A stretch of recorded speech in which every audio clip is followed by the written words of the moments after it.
It's time to say goodbye to humanity. Welcome to the new norm. I am from Newmarket. The last time I interviewed. Oh my gosh. Yes, we talked about how we were born in the very same hospital. So it's very nice to see you again. That's right. I wanted to talk to you. I know everybody's probably asking you about the stash, but I think. Did you find out if it was the same room yet? It might have been. Born in? Yeah, I'm hoping it was. Yeah. I get some of that Jim Carrey energy. The stash, I think this could be the first film that a stash had a slow-mo. I know. It's incredible, right? Yeah. The mustache to me is a outward manifestation of pure evil and ego. You know, it's like a midlife crisis of its own. You know, it's like buying a sports car at 55. You know what I mean? What car equivalent is it? Is it like a Lamborghini? Is it I think it was an early Uber. It was so good. But I heard you thought that it wasn't actually big enough. Number one, are we going to go bigger in the next film? Do you have any ideas for where you will go with the next one? And how do you achieve the perfect stash? And when you shoot that slow-mo, do you sort of tweak it knowing it's going to be a slow-mo? Well, no one can say what the future holds, but I lobbied constantly to make the mustache bigger. I literally wanted it to leave frame on both sides. You know, I wanted it to be leaving frame on both sides, and then it would start to move up and down, and you'd realize that as the camera widened out, that it's become a seesaw, and Sonic's on one end and Knuckles is on the other. You need to have a remote control guy in the next one that move it up and down and sideways. Incredible. And the whole thing. As a Canadian, I appreciated the kilometers to miles joke. I don't know if that was an improvised, but thank you for that. Yeah, that was a last minute ad for sure. Well, I wanted to ask you about that because obviously you have I'm always reaching out psychically. There you go. Canada. But you obviously, you have a bigger role in this film. You have a different character arc. Can you sort of talk about like how much Jim Carrey is on the cutting room floor? Like how much free reign did you get to just go and go and go? I know you said you would go all night if you could and keep going. It's like a wonderful relationship that eventually breaks your heart. You know what I mean? It's just like fantastic creativity and amazing output. And I carpet bomb. I just come in with so much stuff. And I never leave myself alone. By the end of the movie, I'm so exhausted. I never want to work again. And what happens is to every 100 ideas I give them or I practice or I play around with, 10 stay in the movie and, or 5, and 2 of them are something that you might never have seen before, So that's how I work. I just literally throw everything in the kitchen sink at it. And inevitably, I'm heartbroken about some things that aren't going to be in the movie, Really? Oh, that's interesting. Like the word numinal ultramicroscopic silicovolcanoconiosis. I've been trying to get that in both movies, and so far it hasn't made it into the movie. It's a lung disease. Maybe third time's a charm. Who knows? Yeah. Keep at it. You never know, right? But what was the moment on the au contraire, my frère, the one that actually did make it in the movie that you were super happy about? Yeah, that's my French lessons when I was growing up in Canada. It wasn't it? That's all that stayed. That and c'est le garage de Paul. Oui, c'est le garage de Paul. Oui, le garage de Paul. Ça va? Oui, ça va très bien. Merci. Et vous? Bonhomme, bonhomme, c'est tout joué. Bonhomme, bonhomme, c'est tout joué. That's something for I know that one. Audience. Yeah, I know that one. You know Mr. Muggs. I do. Right? Mr. Muggs Goes to the Moon. Did they teach you that in school? Uh-huh. Yeah. Oh, yeah. I know. I learned to reading Mr. Muggs Goes to the Moon.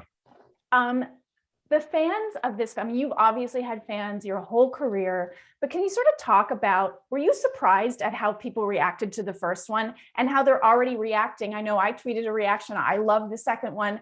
Were you surprised at how much fan outreach, and what is the Sonic community like and different from maybe other films you've worked on? Well, gamers love their games, and if you hit it right, they love you forever. I mean, they don't give up what they love, you know. So and if you do it wrong, they'll tell you so real quick. Yeah. You know, they're very passionate about it because it's a part of them, you know, it's like a part of their DNA. You know, when they get attached to these games, it's kind of a different universe and it's a little bit of a responsibility, but I have undying faith in the creative process, and that if my heart's coming from the right place, that I more often than not will hit the same place in them. And that's kind of how I operate, you know. It's like, you know, there's no denying joy, you know, and if I have joy when I'm doing it, it's going to translate. It's going to grab them because they want it. Yeah.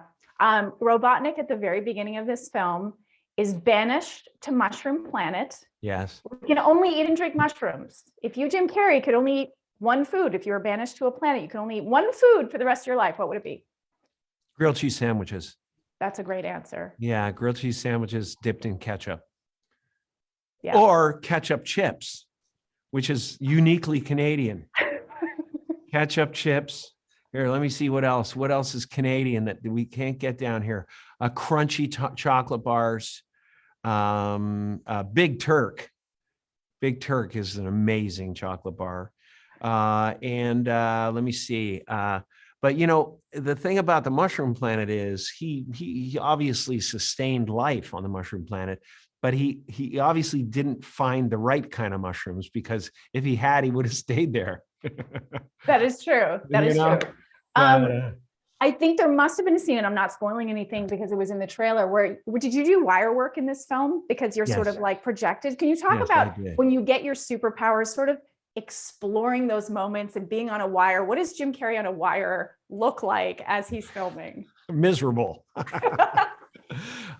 You know, it's one of those things where the way they shot, they put a psych behind me and they projected things onto it. It wasn't going to be the finished product, but they really gave me something that gave me the idea of the energy of the piece, right? And I was kind of inside a crude version of the mech head. So I could see kind of where I was and what I was doing. At first, it was just going to be him standing at a podium or sitting in a chair. And I said, no, he's quantum at this point. He doesn't need to sit or stand. He's going to be, we got to suspend him in midair. He's got to be suspended by the power of the Tesla coils and controlling this thing with his mind, his voice, and his body, you know, and all of it is connected. He's now one with the machine, you know, and that was a blast. So I knew it was going to be something super cool in the end. So that helped me endure the crushing of my genitalia.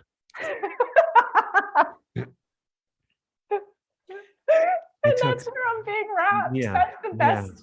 Sorry. Button. I didn't mean to be crude, but that's just the scientific truth.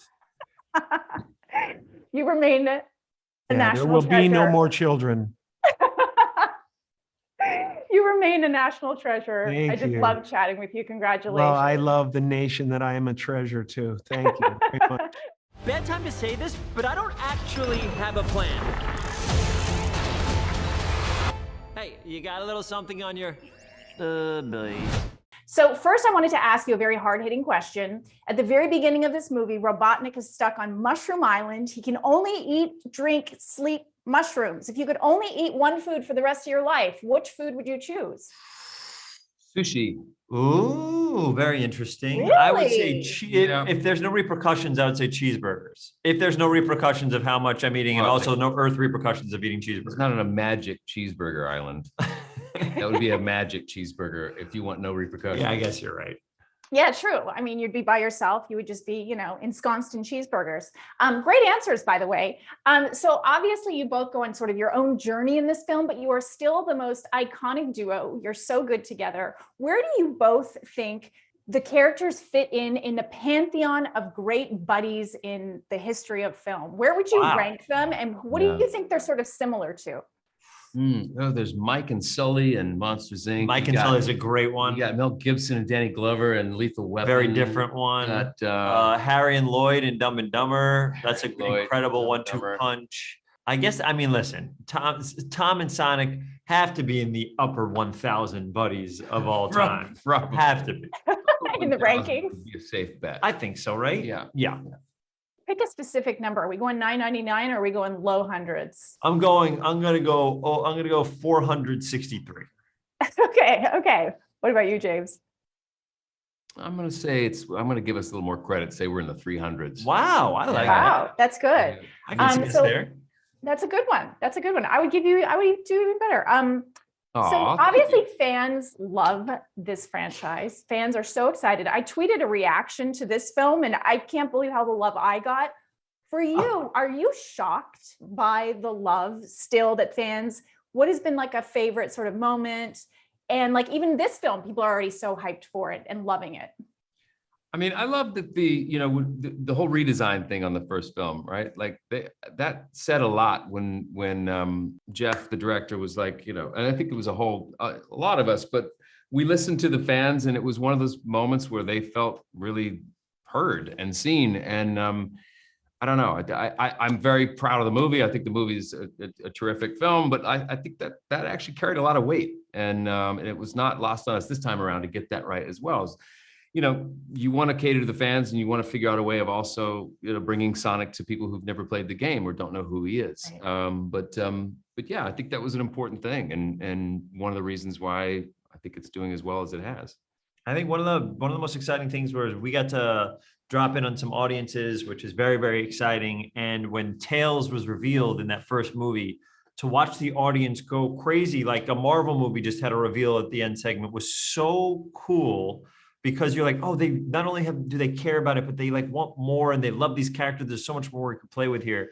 But the fans reacting has been so lovely. There's even like videos of people online watching the trailer for the first time and getting so excited, and you just feel lucky to be part of that world. Trademark Little Mermaid. It's so cool. It's actually really cool. It's nice to have love in the world. Yeah, There's enough of the rest of it, right? Speaking of Tails, Ben, Yeah. how did you, because I know you and Colleen actually got to film together. You got to do a lot of virtual stuff. I don't know if you worked with Idris as well, but sort of how did you develop that chemistry together? And how did you make sure you got that relationship right? Yes. So Colleen is obviously a super pro at VO. She's done a billion different voiceover roles. She's an unbelievable human and actress.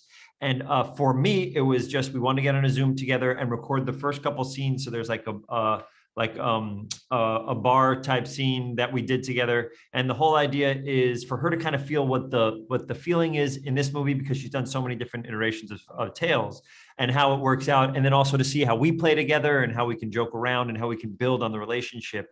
And it was so lovely to be able to do that with her, because we really are a team in this movie. We're like teammates. So she was incredible. And then I haven't gotten to do anything with Idris yet, which is kind of amazing because we're kind of like against each other. So it makes even more sense. But I it's love like, that you're like, we're like this. This visual this is us fighting in the movie. It's like us fighting in the movie. So it's been very, very, very exciting. And watching him prove how good of a voiceover actor he is pretty remarkable, because you could be a good actor and be a terrible voiceover actor, but he's good at both.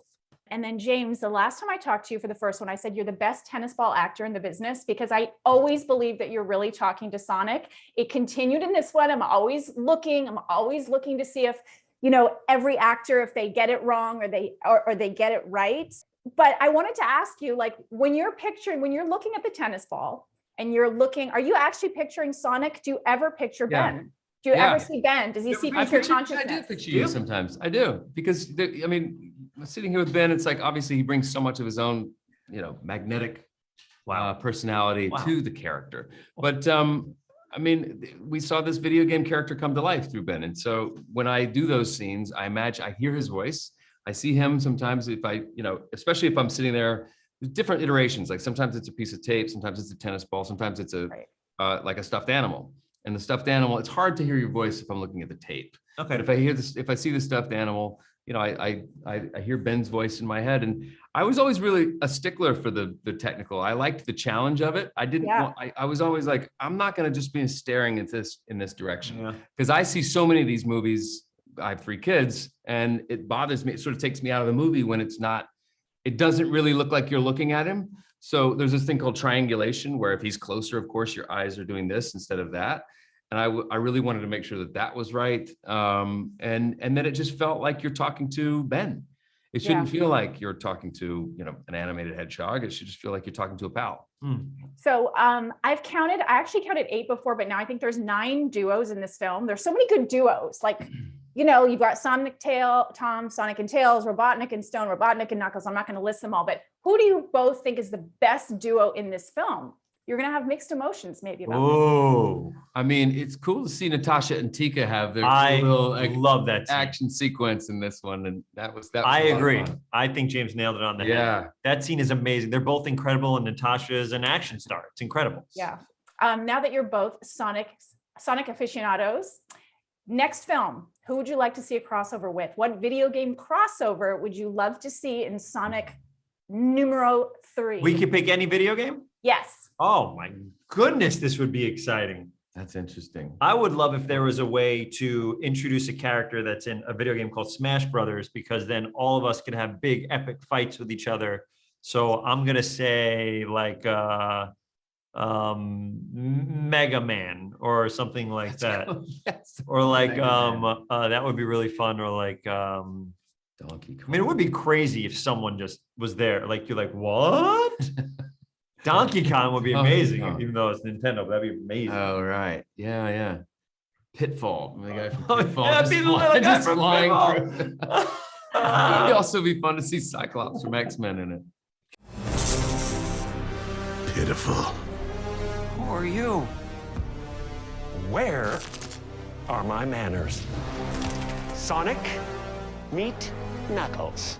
I love that I get to talk to you the week that this movie comes out, because a lot of Sonic fans have already seen this movie. Critics have seen this movie. They're talking about how funny you are in this. You're a scene stealer. Are you like, whoo, because this is Knuckles, it's a big character. 100%. The pressure was on, the pressure was on. I'm not joking. The first movie is great, right? The first movie. And then, the sequels have to live up to the first movie, but not to mention introducing a beloved character that everyone wants to be like, okay, he better be good. So, thank you. I'm really pleased that the fans, literally the Sonic fans, are sort of responding well to it. I'm really happy about that. Yeah, no, I can imagine. Now, it's my understanding, because I heard you talk about this in another interview, that when you were actually in the recording booth, I want to break this down a little bit, that to sort of get the cadence right, you were reading other people's parts, like you were maybe reading the lines of Sonic, and then you were reading your own parts. Are you doing that in the Sonic voice? Are you doing it in your own voice? Feel free to demonstrate. I wouldn't be mad at you. Feel free to demonstrate. No, you don't want to see that. But no, just to get the back and forth, because obviously all of it was shot in piecemeal. The live action was shot. Ben's performance was recorded separately, and mine too. So it was all put together as a jigsaw. And sometimes just to get that interaction, I would be like, Sonic will say, for someone, I'm actually going to do it for you. He's like, for someone called Knuckles, you sure are a bad puncher. And then I'm like, "Ugh." And so, I just need to hear myself do it, or hear what it might sound like to just, land the timing properly. But please do not repeat that impression of Ben Schwartz. It's terrible. You made my week. That was incredible, actually. You're a very good Sonic. You're a great Knuckles. You're a very good Sonic, too. I did try Knuckles in a high-pitched voice, and they didn't go for that. Can you imagine? No, I heard about this. So how many voices did you actually try? Like, was there just sort of a couple iterations, or how many do you go through? Are you walking around the house trying different things? Is your family like, what's happening right now? What's going on here? Who are you talking to? I'm not talking to anyone. I would do that in the initial stages. And then when we got into the room and we discussed it, 3 or 4 different voices, but the high pitched one, that didn't go down well. They were like, no way are you doing that voice. So, we quickly moved on and got to where we are now. But that's fun. It's fun to try different things. I know I did at one point, I auditioned for voice overs, and I know you learn that you have voices in you that you didn't know you had. Like, how many have you sort of locked away for other roles down the road? Oh, like I have a nice little catalog of different voices. and accents and cadences. Cadences is my thing, you know, like with Sonic, I mean, with Sonic, he's like a motor mouth, right? He speaks very quickly, he can say it all in one. But with Knuckles, we loved that he was so stoic. So, thump, thump, thump, thump, thump. And I enjoyed playing that. Yeah, no, you could tell the joy came through the screen. It like leapt off the screen. I don't know how much gaming you've done in your life, but do you know what a cheat code is? Yes, I do. Yes, I've done quite a bit of gaming. You have. Yeah. If I gave you a cheat code in life, and for people who don't know what it is, it can unlock powers. You could be a different character for a day or for a period of time or whatever. What would you use your cheat code for in life? My cheat code would be to teleport. I'd like and end up somewhere else. I don't know what the noise was. That's kind of like the mechanisms of the cheat code working, but that's what I would do, is to be able to teleport. How many weird voices actually reminded me of something? How many weird sort of sound effects do you have to do when you're recording? Because I know you've recorded many, you've done voice work many times in the past. How many times are you just like grunting, doing like weird stuff where you just sort of have to create these like sound effects that, especially for a video game character? Yeah, you do. I mean, like in the sequence of a voiceover session, you do the voiceover work, the lines, and then you do the grunt work. So like if you're getting hit, you do that little section, and then you do the loud ones because you lose your voice. If you do the loud ones first, you can't do your lines. So that's the sequence. But the crazy thing is when you're doing the fight sequence stuff, to get the right sound, like, try it. Yeah, that's getting punched in the stomach. Yeah, that wasn't very good. Yeah, it was okay. It wasn't a hard hit. That was a real hard hit. This one. Yeah, there you go. Yeah, no, you feel silly, right? But you have to do that a million times. Yeah, Idris, one more, please. Just a little more and a little less. Now I can say that Idris Elba has directed me. I'm very excited about that. Congratulations. I know there's going to be a TV series. What is the vibe of the series, or what do you hope the vibe of the series is going to be? Wow. Okay. So first of all, the TV show, it's too early to say at the moment. I don't know what they're planning, but my understanding is that, like Knuckles is a fish out of water. He's kind of like, he's like a traveler, and the world is like, wow, this is quite interesting. So I kind of like him, going to different restaurants and tasting food and, doing touristy things. I just want to see Knuckles at, Statue of Liberty going, what is this? You know what I mean? That's what I think. But I think they'll have more adventures than that. I think I heard that when you were doing some of your recordings, that you actually already saw Jim's performance was already in the can.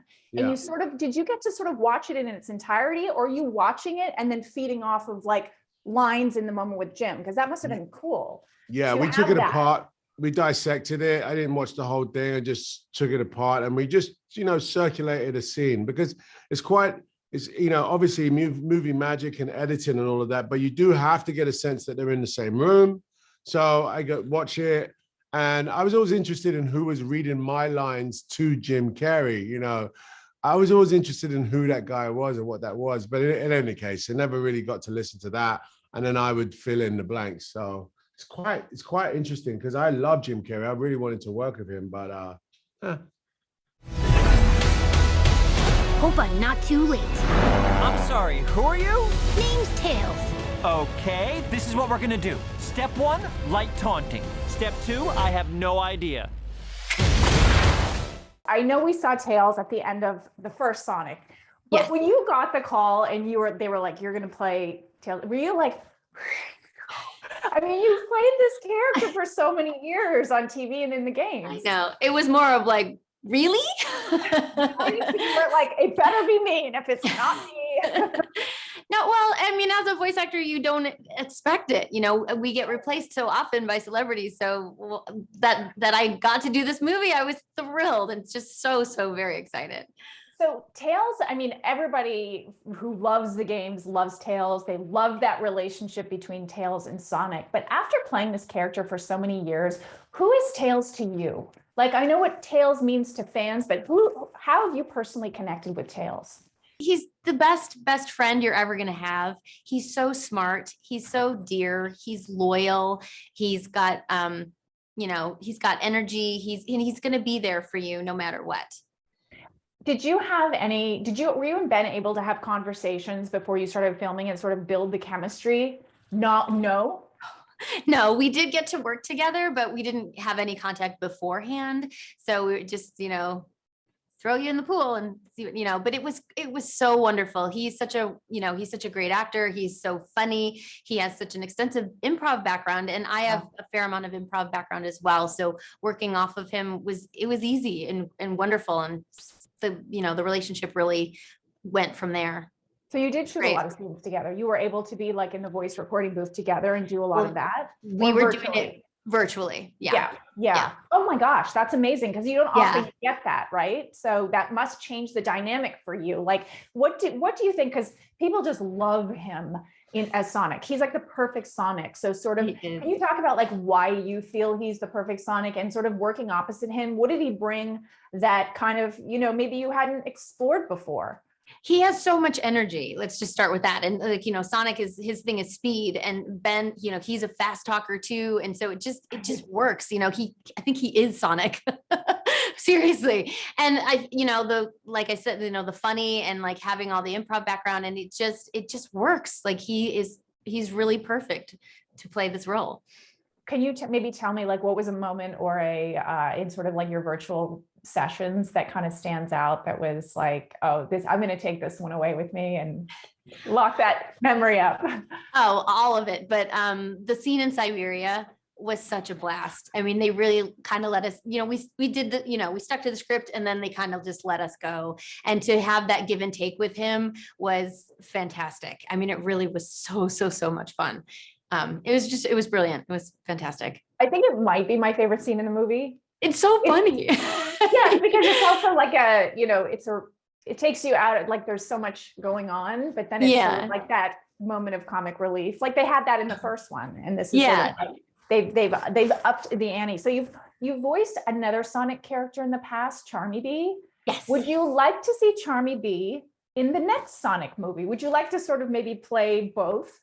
That would be fantastic. I never even thought of that. That would be great. Yeah, I would love that. That would be so interesting, because he's in a similar range-ish to Tails. So I'd have to kind of really concentrate. I'd have to really think clearly about their characters and where they would be headed. Yeah. Really? So you have to like differentiate like in your mind, because I'm wondering for you, like when if you can go back to like the first time you played this character, because there's so much charm, there's so much love. How did you find the voice in the beginning? Like how long did that take? And then for this film, can you sort of jump back into it, or do you really have to sort of warm up to it?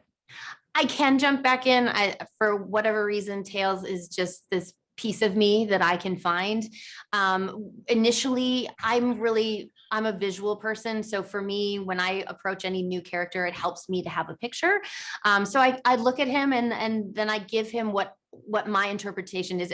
And also they'll give me a character description. So from what they've given me and the picture, then I come up with what I think the character sounds like and who that character is. And then as you work on it with a director and whatever given situation that the character is in, the character develops over time. So I'm sure if you listen to the first episode of Sonic Boom and like the most recent video game, it probably sounds a little bit different because of the progression that the character has taken. And also this movie, same thing. So how many iterations of the voice do you think you did before you sort of arrived on like the final? Not many. I think it's more of like an evolution that you don't really notice. Like I didn't do anything consciously to change it. It's more about like, his maturity level or his groundedness or whatever situation that he's in. Yeah. What did you, because you have played this character in different iterations, doing a film where you're playing this character, what sort of aspects of Tails did you get to explore that you hadn't gotten to do before? So since it's the beginning of the relationship with Sonic, very much this like fanboy, Sonic is his idol. He definitely doesn't see them as equals. Whereas in the past, they were certainly closer to equals. I mean, he's always been considered the sidekick, but their friendship had been so solidly established that I don't think he felt, lesser. And not that he feels lesser, he's just like, he's so in awe of him, and that's his idol, and that Sonic would take him in and consider him a friend is just thrilling for him. He can't believe it. Like, Sonic the Hedgehog is going to be my BFF. What? Like, that's crazy to him, So fans obviously, and I just got a little taste of it because I tweeted out a reaction of my love for Sonic 2, and then there was so much fan support. What has been sort of over the years, what is the question fans sort of ask you most? What is the request you get the most? And sort of, is there a moment, like a standout moment with fans, and how much they love you, your portrayal in this character? Well, let me just start with the Sonic fans are like, they're the best fans in the world, and they are true blue fans. Seriously, and no pun intended with the blue, but seriously, they absolutely love this franchise, and the love that they have poured on me has been astonishing. And I'm feeling it in every, they've been so supportive of me continuing the role. They're so excited, and I'm so grateful for that. They're the best fans in the world. Truly. I mean, they really, really are. And it's been so lovely to see. And so some of the fan moments that have stood out for me, we did a convention in New York with the cast of Sonic Boom. And I didn't know as much about this universe then as I do now. I learned so this kid came up with like an encyclopedia of Sonic, and he showed me. And that's when I learned his full name. I had recorded an entire season of the show thinking his name was just Tails. And a fan told me his name was Miles Tails Prower. That's amazing. Yeah. I'm like, how did you guys not tell me this? What? What element of the games, because obviously you're so familiar with the games, what element of the games that they brought to this film, because they really made an effort, I think, in the sequel to make it feel more like a video game. What were sort of your favorite elements or Easter eggs that they brought to this one? I want them to be able to find them themselves, but really keep an eye out in the temple, because that is like, like Easter egg central. And it was so beautifully done. And, like it's like being in a video game, but not in a movie. And it just made sense the way that they did it. It just was seamless, really. Trust me, there will come a moment when your powers will be needed. But you don't choose that moment. That moment chooses you. I just got goosebumps. Wait a second, did you steal that from Oprah? First of all, I just talked to Jim, and he was telling me about just how much he shoots, like how much you sort of let him go with it. He appreciates that. A lot of the actors have expressed that. How many minutes of extra footage are on the cutting room floor of Jim Carrey's performance? Like, could you make a feature-length film off of it? Oh, not quite a feature length, but probably definitely a miniseries. I mean, it's incredible. He brings so many ideas to set. He cares so much about getting Robotnik right. I mean, he calls me on the weekends. We talk through the scenes that we'll be filming that week. He has pitches. It's wow. Incredible to have a guy like Jim Carrey who's made so many films. He's done so much, but he still cares so deeply, still shows up, works so hard. And yeah, unfortunately, it can't all make the movie, but I have no doubt that we'll find a way for fans and audiences to kind of get a look at some of that stuff down the line. He told me twice now, 2 movies, there's like an amalgamation of words he's strung together. It sounded like supercalifragilisticexpialidocious to me. He says it hasn't made it in yet. Why has it not made it in yet? Well, because it would add 12 minutes to the running length. It's that long of a word. No, it's the longest word in the English language, I believe. And I've heard it many, many times, and yet I'm not even going to attempt it. I'm not even going to embarrass myself. Yeah, but again, we filmed it, we edited it. It's a scene. It's hilarious. So yeah, we'll make sure that gets out there, just so Jim can finally put that one to rest. He should not be walking around with that word rattling around his head. I think what really works about this film, and in so many film franchises, is when the director truly has a passion for the project that he's working on and a true understanding of it. But what was the challenge? I mean, you're bringing in 2 beloved characters, Tails and Knuckles, and you really, it seemed like, I mean, the animation was so incredible in the first one, but it feels like you even upped the ante and you made it even better in this one, and that's what a lot of fans are saying. So sort of from a physical perspective and in more of an emotional, getting that balance, those relationships right, what was the challenge for you bringing those characters to screen?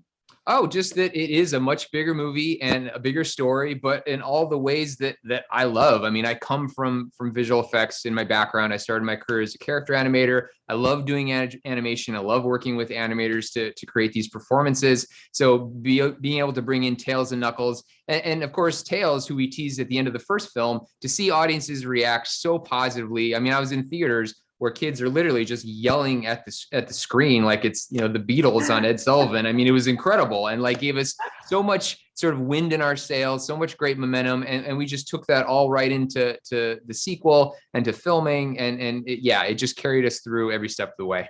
So for those hardcore fans, those true blue Sonic fans, what give me one Easter egg that we can tease to them that they, you know, from Legacy Sonic that they're going to see in this film? Oh, there's so many, honestly. My favorite, I'll just tell you what my favorite is. And that's hands down is the tornado, the red biplane. Of course, it's all over the place on billboards, on the posters, but it's such an iconic image of Tails flying Sonic into battle on the wing of the red biplane. That was something just very early on. We knew we have to get this into the movie. It's just going to give fans just goosebumps to see that on the big screen from, you know, almost 30 years ago. I mean, Sonic 2, it's just such a key, just an iconic visual. So excited that we were able to do it for this film. What were some of the other things that were so important to you to bring into this? Because this is, like you said, it's a totally new world. Everything's bigger, everything's bolder. What were sort of some of the elements that, you know, when you were sort of beginning to craft this movie that were the most important to you to bring to this? Oh, just to build on what we'd done in the first film. I mean, that movie was all about Sonic getting, finding a friend, finding a family. We ended that movie with a family, right? With Sonic and Tom and Maddie sitting up there in the attic together. And one thing we knew we couldn't lose sight on is that was something that really resonated with audiences and families. They really connected to those characters emotionally. So as excited as I was about bringing in new characters and doing a much bigger movie and a much bigger story, we had to sort of keep that as our sort of the foundation. You maintain that as just knowing how important that was to audiences and how strongly they responded to that from the first film. Were you surprised at how excited people were that the poster for the movie looked like the video game cover? Like people were so excited. Oh, it's fantastic. I called our marketing team and I was like, oh my God, I don't know if you guys are doing a print run of this, but I need them now, like immediately. It's such a cool image. Everyone on Paramount side, all the marketing team, they're all fans, and you see it, like you see it in the work, and everyone loves Sonic, loves this world, loves these movies, and that comes through in all the work and all the marketing, and it's just great. I just feel like I'm so thankful to be a part of this team. Do you look at this film, like as you were building it, do you look at it as part of a trilogy in terms of setting it up? And like, I know they've greenlit the final one or the third Sonic. Do you look at it as a trilogy? And so how are you looking forward into the future of Sonic? I don't think we've ever sort of limited ourselves in terms of, oh, this is going to be a 3-film arc. I think we're just really having a great time going movie to movie. Of course, you can't help but sort of start to be thinking about other storylines or characters as you're working on, you know, a number 2 or as we did in number 1. I mean, the image of the Master Emerald that's on Sonic's the map that Longclaw gave him. I mean, we purposefully put that in the first movie, having no idea were we going to get to do more movies. But it's like, hey, we'll put this here, we'll seed it, it'll be there if we need it. And we got to take advantage of that. So it's so fun to sort of imagine where it could go from here. But there isn't a specific trilogy in mind, I guess would be the answer to that question. If you could explore a crossover of Sonic and any other video game, what would it be? I mean, the Smash Brothers thing is kind of amazing. The idea of that we just throw all these video game characters into a battle royale and just see who's there at the end of it. So I know Ben has joked about that from time to time, but a Smash Brothers initiative is kind of hilarious. These rings signify the commitment. So help me, Thomas. Sorry. Life or death situation, I need you to use the ring to save me, like right now. Oh my God. Oh boy. Hawaii. I just hope we're not too late. Oh Lord, there are two of them now. So I'm asking everybody today because in this film, you know, the original film, we obviously had Sonic and Tom. They were a great duo. This film, we have Sonic and Tails. I think the two of you make a great duo. You also have your significant others. Who do you both think is the best duo, the number one best duo in this film? And I'm going to tell you what Ben and James said in a second. Ooh. Can we choose ourselves? I mean, okay, great. I was going to be like, right here. Can we choose ourselves? Yeah. I mean, they say self-love and self-care. That's right. We're choosing us. We're choosing us. As you absolutely should. And I will tell you that Ben and James also picked the two of you. Oh, you're so sweet. Oh my God, I love that. Now, I feel bad picking yourself. I don't feel bad. I don't. Go with that energy. No, We're good. Go with that energy. Well, this energy right here is amazing. And I know you brought you've both done so much improv. You're both great improvers. Did you get to do, it seemed like you got to do more of it in this film. Was that the case? And how did it work on the day when you're shooting the portal scene? Because the portal scene is such madness. I mean, I feel so lucky when I get to work with the director that gives us room to play. And Jeff is that director. Like, we obviously definitely respect the script and get, shots as written, but, we come up with ideas in the moment and he really allows us to play. And on that day specifically, we're doing it on a very hot day in Hawaii, but we're standing on, ice, the snow machine. So it's like our feet were frozen, but we were hot. And then we're also playing around. So it was just the best kind of controlled chaos you can imagine. That feels like fun. Hawaii. It was so much, it was so much fun. It was. Oh my God. And then for Tika, for you, anything that you wanted to, because you got to do so much more action in this film and sort of that physical comedy. Yeah, I mean, I got to play with Natasha Rothwell, who is my sister. And so it was exciting that we were, used more and used as action figures and superheroes and not being, we weren't the ones who needed the help, right? And it was exciting to come together and kick butt. Okay, so if Sonic's sort of like feeling himself at the beginning of this movie, he calls himself a superhero named Blue Justice. If you're giving yourselves a superhero name, what is it?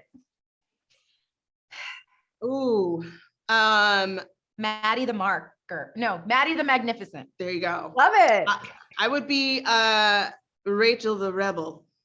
Ooh, I like this. That's right. And we're under the Sonic Sirens. Yes, there we go. That is our duo, the Sonic Sirens.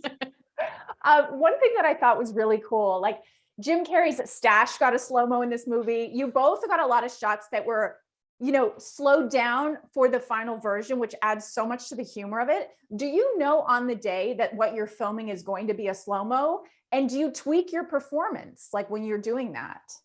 Yes. Luckily, we know because Jeff has such a specific vision for these moments. And for me, it was reminding myself that they're going to slow it down in the edit. So I don't have to walk like this in real life. So I learned that real quick. It was just really cool to see how he added, the texture of that in the final cut. And it makes it so much more dramatic and funny. Oh my God. Some of my favorite scenes in the movie. Like, I love a destination movie in general. I love watching a destination movie. And then the fact that they added that layer to this film. So because you were both in the first one, can you sort of just compare filming? Because it must have been a very different filming experience from the first one. It was. We weren't in the pandemic for the first one. We were just kind of, talking out loud. I know, seeing each other's faces. Sitting on each other. It was great. And then the pandemic happened. But the great thing that they created, especially Paramount and Jeff, is like, we were in our own little bubble, right? And we had great support. The crew was incredible. Everybody was being flexible. And we had a really good time. We were happy to be working and doing it safely. So it was definitely very different, but it was play. It was like child's play. Yeah. And I think too, just like, story-wise, I mean, I was tied up for most of the first movie. So I'd go from doing, literally nothing to everything. But it wasn't nothing. You made an impact. I had a big impact. I did. I pissed myself. No, I'm good. In a chair with my daughter running around. But no, I think what the joy for me was just to see our characters develop, and we really get to see sisterhood on display. Oh, I loved the sisterhood. I thought the sisterhood was absolutely brilliant. Natasha, I know you're also a writer. I'm wondering if you were going to write a crossover film between White Lotus and Sonic. How's that going? Sonic meets us at the beach like this. I'm just imagining Jennifer's character Tanya and Sonic meeting in the spa and just her being nonplussed about it. Like she wouldn't even notice that it's an animated character that's, you know, having a cup of tea and getting a massage. One day, I won't. Maybe I'll work on some other things, but I'll put that on the list. Can you talk about a little bit about how the Sonic fans have been with you guys? Like Sonic fans are like nothing else. It feels like. What has been sort of the reaction from the first one? And also people have already like trickling, a few people have had a sneak peek. I love the film. Sort of the reaction from fans, what it sort of meant to you? You know, anytime people show up for you in this industry, and they blow you away by how much they show up, we're just grateful because these fans are diehard. They grew up with Sonic. They're bringing their kids to Sonic. They're bringing their nieces, their nephews, everybody to Sonic. And I'm just blown away and just so grateful to them. And I can't believe it. Yeah, it's wild. It's really overwhelming. I think that like, they're very opinionated, for sure. We saw, you know, right before the first one came out, they have thoughts. They have notes. They have notes and thoughts.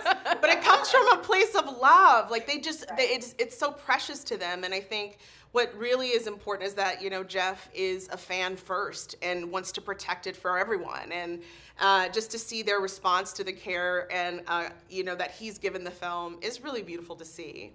If either of you could choose, I don't know if you're big gamers or not, but if you could choose for Sonic 3, a crossover with Sonic with any video game from ever, what would you choose? Oh my goodness. Maybe Sonic and Zelda?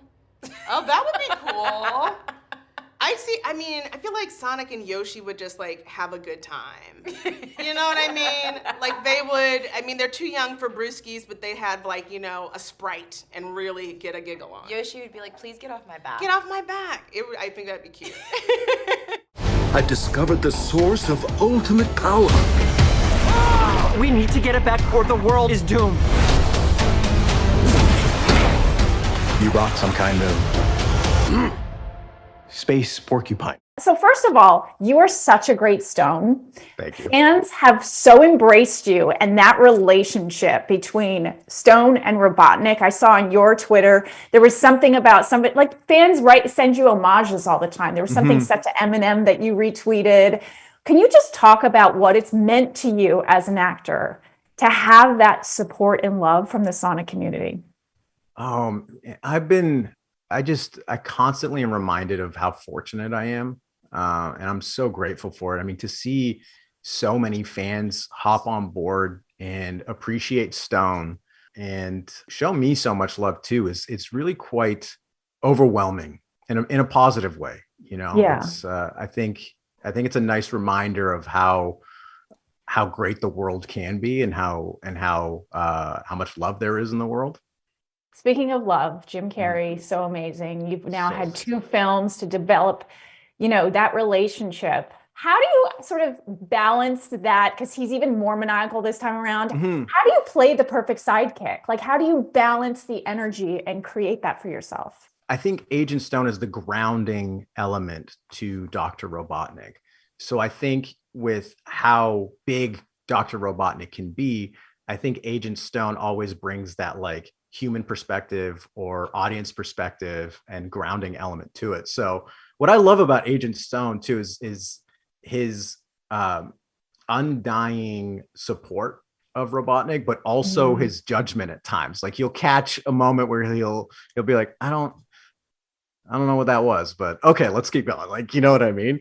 Okay, but my favorite element is like the moment that Robotnik walks in to the Mean Bean and the look of love in your eyes, like puppy dog love. Where do you put yourself to film those scenes? Is it just like art imitates life, like complete adoration for Jim Carrey, or how do you sort of, where do you put your head? I mean, there's definitely a little bit of that for sure, right? Like, I think it's not the hardest to kind of, you know, realize the situation that I as an actor am in and how incredible it is, and like my wildest dreams, you know, wouldn't have come true. And but it's also, I mean, it's Agent Stone is really fun to play, and it's quite easy to put yourself in a place of such positivity. I think Agent Stone is like such a positive type of character, which we're not used to seeing in a quote unquote villain type role.